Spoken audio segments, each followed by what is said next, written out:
یہ رضوان جو اکیڈمی شروع کر رہے ہیں اس کے لیے ان کو مبارکباد. اور بھائی رفیق صاحب، ان کو رفیق بھائی نہیں بولتے ہیں سوسائٹی میں، پہلے بھائی بولنا پڑتا ہے. مطلب ماشاءاللہ ان دونوں بھائیوں کی اتنی عزت ہے. تو یہ آپ لوگوں کا کار خیر ہے اور آپ کے نیک کام ہے کہ جس کی وجہ سے ماشاءاللہ رضوان ایک اپنے مستقبل کی جو ہے تو راہیں تلاش کر رہا ہے، اور اللہ سے دعا ہے کہ وہ کامیاب ہو.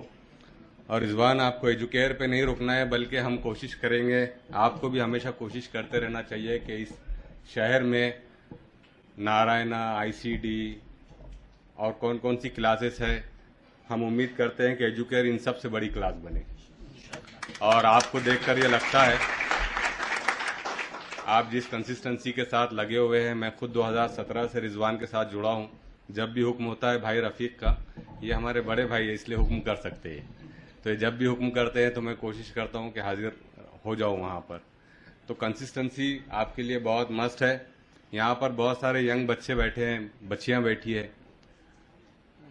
دیکھیے، کسی بھی انسٹیٹیوشن کو چلانے کے لیے جو سب سے بڑی ضرورت ہوتی ہے، انسٹیٹیوشن کو بول رہا ہوں میں، آپ کے پڑھنے کی بات بعد میں کروں گا.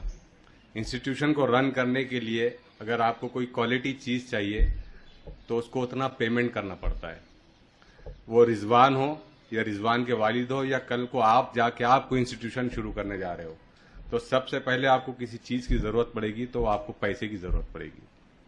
اگر ہم صحیح وقت پر رضوان کو ان کے فیس پے کرتے رہیں گے تو رضوان بھی پوری جستجو کے ساتھ اچھے سے اچھے کوالٹی ٹیچرز لا کر آپ لوگوں کو بہترین ایجوکیشن پرووائڈ کرنے کی کوشش کریں گے انشاءاللہ. تو کوشش کیجئے کہ رضوان کے حوصلے کو کم مت ہونے دیجئے. رضوان کوئی لینڈ لارڈ نہیں ہے، یا شارق نقشبندی کوئی لینڈ لارڈ نہیں ہے. یہ سماج کی اور معاشرے کی ذمہ داری ہوتی ہے کہ ہم رضوان کو سنبھالیں، رضوان ہم کو سنبھالے. آپ رضوان کو سنبھالیں، رضوان آپ کو انسٹالمنٹ دیتے رہے، آپ کو ایجوکیشن اچھے سے اچھا پرووائڈ کرتے رہے.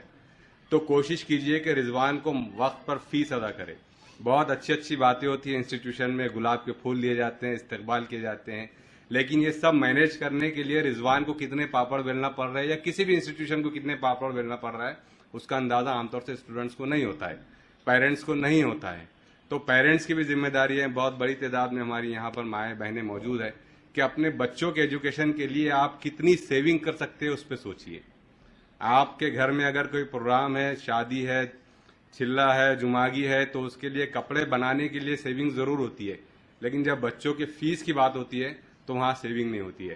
بہت سارے میرے نوجوان ساتھی یہاں بیٹھے ہیں، برانڈڈ شوز، ابھی بلینئر بالکل آفر چل رہا ہے تو برانڈڈ شوز خریدنے کی کوشش کریں گے، جیکٹ خریدنے کی کوشش کریں گے، ہیڈ فون خریدنے کی کوشش کریں گے. لیکن بھائیوں، سب سے پہلے آپ کی ضرورت ہے کہ آپ ایجوکیشن پہ خرچ کریں، آپ سیونگ کریں. آپ کی یہ تمام ضروریات جو ہے تو پوری ہو سکتی ہے جب آپ اچھے سے اچھے مارکس لے کر جب اپنی لائف سیٹ کر لیں گے تو انشاءاللہ آپ بہت اچھے سے اچھی زندگی گزار سکتے ہیں. تو یہ بات ہے ہماری رضوان کو سپورٹ کرنے کی. ہم دامے در میں سکھنے انشاءاللہ ہمیشہ ہمارے بھتیجے کے ساتھ کھڑے رہیں گے، اس لیے کہ اس عمر میں اگر ہم اس کو سپورٹ کریں گے تو یہ آگے جا کر اپنے سے جونیئر کو سپورٹ کرنے کے لائق بنے گا. میری اپنی سمجھ ایسی ہے. دوسری یہ ہے کہ اب بہت بچیاں ہماری ینگ بیٹھی ہے، لڑکے بیٹھے ہیں. اب آپ لوگ لائف کا بہت ٹرن لے رہے ہیں، بہت خطرناک سوئنگ ٹرن ہے اب آپ کے پاس. 11-12 میں آپ آ گئے ہیں، نیٹ کرنے آ رہے ہیں. ضروری نہیں ہے کہ یہاں جتنے بچے بیٹھے ہیں سب نیٹ میں ٹاپ کریں، نہیں ہو سکتا. اگر سبھی ڈاکٹر بنیں گے تو پھر انجینئر کون بنیں گے، پھر جرنلسٹ کون بنیں گے، پھر اینکر کون بنیں گے، میڈیا میں کون جائے گے، اچھے سیاستداں کون بنیں گے. تو کہنے کا مطلب آپ کو حوصلہ شکن نہیں کرو، نیٹ میں ٹرائی ضرور کیجئے. لیکن اگر نیٹ میں آپ خدا نہ خواستہ اگر آپ فیل ہو رہے ہیں تو سیکنڈ آپشن پہ ضرور آپ ایک کنسنٹریٹ کر کے رکھیے. ہمیشہ آپشنز کے ساتھ زندگی گزارنے کی کوشش کیجئے. اگر ایک آپشن میں آپ فیل ہو رہے ہیں تو آپ کے پاس دوسرا آپشن ہونا چاہیے. تو آپ کو سیٹ بیک نہیں بیٹھے گا، آپ کے حوصلے کم نہیں ہوگے، آپ کے پاس زندگی کی راہ کھلی رہے گی. اور دیکھیے، صرف ڈاکٹر اور انجینئر کا سپنا سوچنا جو ہے تو دیکھنا چھوڑ دیجئے. بہت سارے مواقع ہیں آپ کے پاس، یہ پہلی سیڑھی ہے آپ کی سکسیس کی. آپ کوشش کیجئے کہ جتنے زیادہ سیگمنٹس ہیں ایجوکیشن کے اس طرف محنت کرنے کی کوشش کیجئے.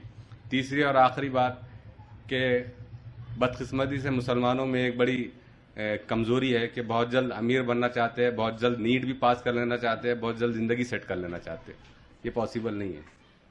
اسٹیپ بائی اسٹیپ چڑھیے. فیل ہوئیے کوئی مسئلہ نہیں ہے، فیل ہونے سے کوئی زندگی ختم نہیں ہو جاتی ہے.